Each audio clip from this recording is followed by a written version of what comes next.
Hello and welcome to Horrorland. My name is Luke, and today I'm here with a very special guest indeed, a man that needs no introduction, but he's going to get one anyway. He's a writer, he's a producer, he's a director, and he's the driving force behind Full Moon Features, Mr. Charles Band. Charles, welcome, welcome, welcome. Well, thank you. Thanks for having me. We each have interesting art on our walls.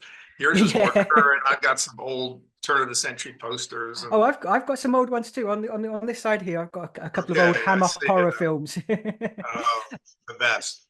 So we're here today to talk about Quadrant, but before we do that, I just want to Yes. touch upon an amazing achievement for Full Moon Features, which is Quadrant marks the 400th film for the studio. That's an absolutely amazing achievement. Congratulations. I mean, how does it feel to reach that milestone? I when suddenly it became apparent that was going to be my 400th movie, you stop and think for a moment. But I'm so forward thinking in terms of what we're doing and what we're planning, and reacting to the trials and tribulations of the business and trying to get at each movie, giving birth to movies. And yeah, I'm just in that mode. So you don't really think like, wow, it's 397, three more movies. I hit 400. It doesn't, but it is kind of crazy. And we're on a really good roll. And I think it's also somewhat poetic that this movie that made number 400 is the first of the Pulp Noir movies, which I'm very excited about. So I kind of like that as well. Yeah, absolutely. I mean, obviously, you're probably the busiest man in horror at the moment. I mean, you're like the Duracell bunny of the horror world. You just keep on going. But obviously, Quadrant marks you at the 400th film. Do you want to tell us a little bit about Quadrant and what we can expect from the film? Yeah, the film is releasing on Friday, and I'm also excited by the fact that the world has drastically changed from the direct to video days. Yeah. We went to our local video store, and there was the horror film shelf, and there were the choices. And I was lucky to be making movies during those 30 odd glorious years because, most of my movies appeared on that shelf alongside with, the big studio horror films or sci-fi movies. So it was a very even playing field. Today, you've got dozens of, streaming sites and free streaming sites and Tubi, and there's so many different ways to see movies. And sadly, for the producers, they add up to what we call digital dimes. There's not a lot of money in this streaming world. I'm lucky that we have a streaming channel. You can go to fullmoonfeatures.com and find not just all my movies, but lots of other really interesting, B movie fare, if you will.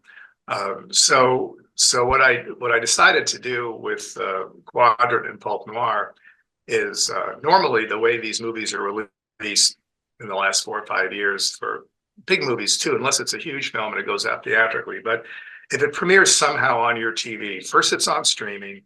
Either you have to be a subscriber or you can download to own, you can rent it. Then a few months later, it goes on the free sites like Tubi and others. And that's where you can see the movie for free, but you have to sit Yeah. through commercials, Oh. which is what a novel idea, but that's what we live with It's kind of like since when the you 50s. Yeah, it's kind of, I guess, like when you watch a movie on TV and it's always broken up in the most inappropriate places. Right. An advert pops up and Yeah, I mean, but it's free. So if some people can't afford, the former, they go for the free ride, and they have to sit through the commercials. And then usually a few months after that, the movie comes out on Blu-ray and DVD, yeah, or at least DVD. So what I decided to do with Quadrants and all the Pulp Noir movies is kind of break those windows and put everything out on day one. So yeah, on the 23rd of August, in a couple of days, you will be able to find Quadrant on Amazon, on our channel. You can rent it, download to own. It'll be on Tubi for free. You sit through the commercials. It'll be on Blu-ray, DVD, and just for the fun of it, it's also going to be on VHS, which I'm excited about just for the hell of it. There are people that's who collect VHS, and what I'm doing just to almost as a thank you to fans who are going to buy the VHS is I'll sign every one of those oh, VHS amazing. copies for free. No extra charge. I forget what the charge is for VHS, but it's what everyone is charging those few people who are still selling VHS. You So kind of yeah, make me so it'll feel be Sorry, I was just going to say you make me feel like I chucked my VHS player away too early, you know. That's all right. I don't think too many have it, but some people still add these to their collection. It's almost a novelty. Yeah. So yeah, so on Friday, the 23rd, we'll have it available across all platforms, which I think makes sense. Otherwise, I mean, we're making small niche movies. We may as well make it available everywhere on the same day. Yeah, yeah. And plus, attention span these days isn't, huge. So the fact that if we did it the old way, the movie would be out in 5 months on Blu-ray and DVD, and there's no It's reason for that. So it's too slow, isn't it? We've moved on, and things yeah, move at a yeah, much for more sure. faster pace. You see films coming out in the cinemas and being released at the same time on streaming services. Yeah. So So I you've got figure to, put it out everywhere all at once. yeah, absolutely. And can you tell us a little bit about the film itself, or what can we Yeah, I expect? got I got distracted. So as far as Pulp Noir, let me start with Pulp Noir, which is the Sure, sure. so Pulp Noir. I've been getting the feedback from the fans as well, but I've been wanting to make these harder, edgier movies for some time, and I think it's the right time because the fans do want more blood, more guts, and Oh hopefully, God, we all do. yeah, and more boobs. I mean, let's face it, Yeah, it's a component of these horror movies, especially the vampire shows. So I would liken these movies, the films I made back in the 80s and 90s, like From Beyond and Re-Animator, and then later on Castle Freak. So they are definitely edgier. They're not sort of the puppet and doll fun-filled dark humor movies, which I love too, and I'm not going to stop making those. So I designed these films, and what's also cool about these pulp noir movies, other than the fact that they will all be an homage to the noir films from the 50s and 60s. So the way I'm shooting them will kind of be apparent. The storylines, I think, even though they all have a contemporary twist, I think are pretty compelling. And the other cool thing we're doing is about a month or so after we release each pulp noir movie in color, we're going to release it in black and white. oh So, wow. and again, I think people appreciate it. Not everyone. I know there are Yeah. people that want to see a movie in black and white, but I think if you look at the first movie, Quadrant, first in color, and you a month or two later say, "Well, let me see what it feels like in black and white." Yeah, yeah. It's almost a whole different experience. So I'm composing the shots with light and dark, and the whole vibe of these movies will have that. I mean, even a movie like Trancers, which I made many years ago, is a film noir movie. It had the vibe and the dialogue, and it was Yeah. lit that way. So yeah, so basically, the pulp noir movies start with Quadrant, and Quadrant um, it's it has a really cool contemporary spin in that the gimmick, if you will, is these scientists invent this way they think to help people conquer their fears, and they go into this virtual world. They wear this helmet, and what happens, kind of in the beginning, unbeknownst to them, is yeah, they have some clients and they do have real problems, but a woman comes in, a young girl who's channeling and is obsessed with Jack the Ripper. She goes back to London circa 1880, witnesses the end of the Ripper's famous kill. And as opposed to being part of some catharsis where she's going to try to conquer the fear, she looks at it like a thrill ride. She totally enjoys it.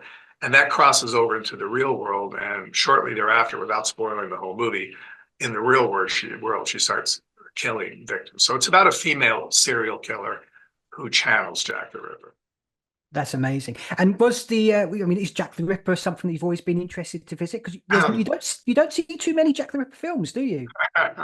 Well, people are obsessed with it. When I did the research, I mean, there are hundreds of books on the Ripper. There's Yeah. all sorts of conspiracy theories. There are people who believe that the Ripper was a woman. I've read about that. And it's also historically interesting in that the first photo ever taken of a victim of a serial killer was the, I don't know if it was the first victim, a victim of Jack the Ripper.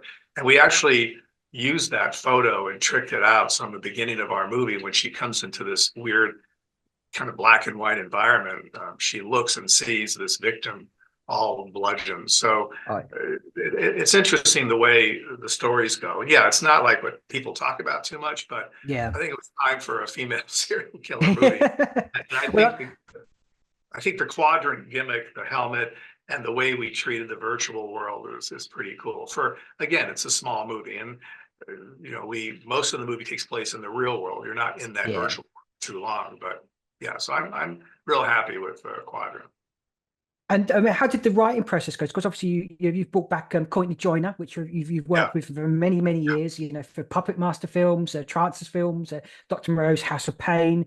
How was it bringing him back, and how did the conversation go with regards to writing this script? it was great. I mean, Courtney's one of our best writers. I mean, he's been busy writing books. We've always been friendly and we keep in touch, but this was the perfect project for Courtney. Yeah.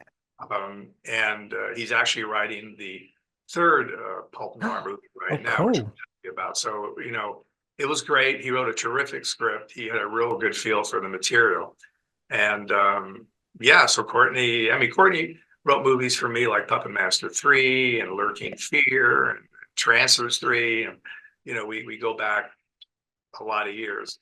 Super talented writer, and great that he was able to come on board and do Quadrant. Oh, that's amazing. Just for fun, the next Pulp Noir movie, which you can see the trailer if you go on our site or go on YouTube, it's called Death Streamer. Again, definitely bloody, definitely a departure from what we would normally be making here at Full Moon over the last 20 Yeah. years. But a good spin on a very classic vampire tale. So we have this Oh, vampire who lives in this mansion, and he has a kill room. He brings his victims down to this room where he does what he does, and he not only kills his victims, but he live streams their deaths. And there's a reason for that. So yeah. he's got these glasses that do just that, and I think it's very clever. That's our Halloween movie. It'll be out early October. Oh, Uh, that's exciting. that's the second Pulp Noir movie, and the third one is a bit of a departure from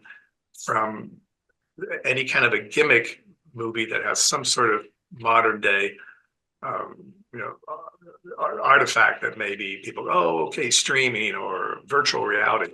So the Yeah. third one is a very classic paranormal romance, and Oh, we're shooting it in Italy. We shoot a couple of these in Italy. It's called The Lost Girl's Private Diary. And I think amazing. that title kind of conjures up pretty easily what the movie is. And I made a movie many years ago with Cheryl and Fenn called Meridian. And Mm. Meridian is very similar in that it also was shot in Italy. It was kind of a spin in Beauty and the Beast a little bit. A gothic movie is needed right now, especially shot in those locations with catacombs and tunnels and you know gothic parks. And so yeah, I'm excited about. And Courtney is writing the third script as well. Yeah, yeah, that sounds really exciting. Well, I'm already hooked. You know, you've sold All me right, on those films. I will buy them. good. No, Um, I'm really. We're it is harder than ever to make a movie with this yeah, sort of level of quality yeah. on a very small budget. Um, and that's why we're shooting in different places. I mean, we shot some of these movies in Cleveland, Ohio, because Cleveland has some amazing locations, absolutely amazing locations that are affordable to a small, company. Yeah. LA like 100 years ago was affordable because people weren't jaded. Now, a movie crew comes down your street and you're throwing the tomatoes because you just don't want a movie crew. And if you agree to let them rent your small house, they're going to ask Yeah. ridiculous money. But in Cleveland, they're open to it. It's kind of fun. It's new. And most people don't realize that Cleveland used to be the wealthiest city in America back at the Oh, turn of okay. the century. That's where all the business was and all the money was. And so it was for a while the wealthiest city. So beautiful buildings were built and beautiful homes. And a lot of the older buildings were built for industry that no longer exists. So those buildings are either available to rent or they're being changed into other purposes. So there's no end of really cool stuff. Yeah, that sounds very good because that's what you want, really, is it? You know, affordable, but that looks the part and fits into Yeah, the aesthetics of the film you're right, making. right. And What about you, the cast? Let's talk about the cast briefly. I'm gonna butcher some names here, so apologies to those people here. You've got Emma Ringel, Christian Carragher, Sharon Barnes, and Richard Cleeson. All Yeah, fantastic actors, and they they're did. all, Yeah, it's a blessing when you wind up with a cast where your 4 or 5 principal players are each freaking amazing. they were Uh, good. I can individually sing all their praises, but first Shannon plays the serial killer, and that's not an easy role to pull off. And she does that with a lot of twisted charm and subtlety and then viciousness. And I mean, it's like I knew we had the right person, but when I'm on set and I'm directing and I'm spending time, and it's like, boy, she just got into that part. And and the fellow who played the doctor, also really credible. He's Scandinavian, so he has a slight accent, which I think serves the part very well. He's very Yeah, comfortable, in that role. And again, these are part. I mean, I've had these sort of characters in plenty of my movies. Not so much serial killer, but doctors and you mm, know young women who are trying to pretend in a way, because acting is all sort of pretending that they're scientists, and a lot of it works. A lot of it is sort of borderline, but he was amazing, and Emma Rangel did a great job. I mean, she plays the part of Meg, yeah. and I'm tempted to say things that'll spoil the movie, so I I won't. know it's tricky to talk about the film without kind of ruining it because I was Right, gonna right, I watched it with my partner and we kind of both had like different ideas about who was the protagonist for the movie because right, obviously right. Good you've for got you. Meg and you've got Right, Erin and right, I felt that Erin was more kind of like the protagonist slash antagonist of the film, but right, my partner felt that Meg was more of the leading lady because of the way the story progressed, and so right, it's right. it's it's really interesting to get a film where you can have those two different perspectives on who you Yeah, should be paying it attention all to. starts first, of course, with clever writing. I don't care what your budget is, and we all have sat through these $200 million studio films, and there's 6 writers involved and 20 Yeah. executive producers. You go, what is this? You don't care about the characters, the effects are overblown, the movie's way too long. And again, it just starts with a good script. And luckily, and for good reason, Courtney wrote a really, really good script. And then blessing with the actors, and I was given a gift when it comes to who these people are and how much they brought to the table. We shoot these movies in 5 or 6 days. People who are not involved in show business should know that. Forget a blockbuster, but even a mid-range Hollywood movie that has 20, 30, $40 million budget, they'll shoot for 14, Yeah. 15, 16, 18 weeks. Yeah. And again, sometimes there's reasons because they're effects laden and there's logistics and they're flying all over the world. But to pull off what we've done, I think, with Quadrant and Death Streamer, which is around the corner, Yeah. in 5 or 6 days is I'm That's really proud of that. That's difficult. Yeah, that really is difficult because I've worked for many years in commercials and we've done, especially animation, and so Oh I wow. know how long those processes can take. I mean, Right, especially when you're doing stop motion, you could be there for weeks, just right, right, shooting like right. 10, 15 seconds worth of footage. So to Oh yeah. turn around a film in under a week, that's absolutely amazing. That really is. Well, practice makes perfect, and since this is Yeah, my 400th film, either it you is. figure Yeah. out how to do it or Well, you shouldn't be. according to IMDb, you've got Yeah, as a producer, you've done way over 400 films. I mean, you're right. on like 430, 440, so you're a pro. You're there. So I just want to talk as well. Obviously, the film is about the technology. There is technology Yeah, involved, but there's also technology behind the screen as well, because this is the first film that I've seen that is used generative AI yeah, for quite a bit of the film. So you used it for the intro sequence, for all the lovely shots of London, right, and then also when you go into the Quadrant VR headset, all those right, scenes are right. generative. So how was that for you as a producer, as a director? How was that new tool, and how did it fit into the filmmaking process? Well, you said the right word. Tool is all it is. And it helped us. Remember, I'm not into necessarily creating a scene where there are people in a room and there's some AI character running around, and I prefer to use actors. What I liked about the concept of Quadrant is when they're in the Quadrant world, which is a virtual world, you can do whatever you want. There's Yeah, nobody come and say, well, you should have done this with CGI and AI sucks. And, there's no rules if you're creating your own virtual world. So I felt that it was appropriate to, now it's not just AI, there was CGI in there. There were other tricks that we used. And of course, they're real humans. So we shot all those shots on a green screen. But I think the AI helped us and helped this nightmarish world come to life on our budget. Sure, if someone said, here's $10 million. Why don't you build some streets of old London and put some get 50 extras and dress them up? And, I think if I had that for those few minutes that they're in the Quadrant world, I don't think the film would have worked as well. I think the fact that it's weird and virtual and gritty, and the virtual world should be a virtual fantasy. It shouldn't be a reality. It kind of works. I think the creatures are kind of,